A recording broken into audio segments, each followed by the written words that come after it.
বর্তমান প্রেক্ষাপটে ওকালতি করা কি জায়েজ?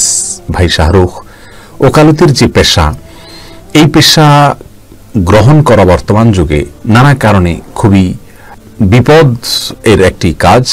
তার কারণ হলো, ওকালতি করতে হলে প্রচলিত আইনে যে বিচার হবে সে বিচারের জন্য আপনার আবেদন করতে হবে। যদিও প্রচলিত আইনের বেশিরভাগ ধারাই কোরআন হাদিসের সাথে সাংঘর্ষিক না, কিন্তু কিছু কিছু ধারা বা অনেকগুলো ধারা যেহেতু সাংঘর্ষিক আছে, অতএব সেই সমস্ত ক্ষেত্রে অন্তত একজন উকিলকে ওকালতি করতে হবে এবং কখনো কখনো সে সমস্ত ধারায় বিচার চাইতে হবে।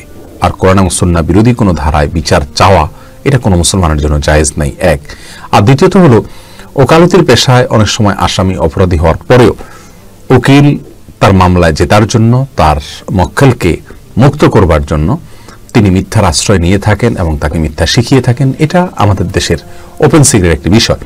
তো এই সমস্ত বিষয়গুলো থেকে অ্যাভয়েড করে যদি তিনি করতে পারেন, অর্থাৎ যে মামলায় কোরআন এবং সুন্নাহ বিরোধী কোনো কিছু নাই আমাদের প্রচলিত আইনে, সেই মামলা তিনি লড়লেন এবং কোনো মিথ্যার আশ্রয় তিনি নিলেন না, এরকম যদি হয় তাহলে সেক্ষেত্রে ওকালতি পেশা করা যায় ইনশাআল্লাহ বিইذনিল্লাহ।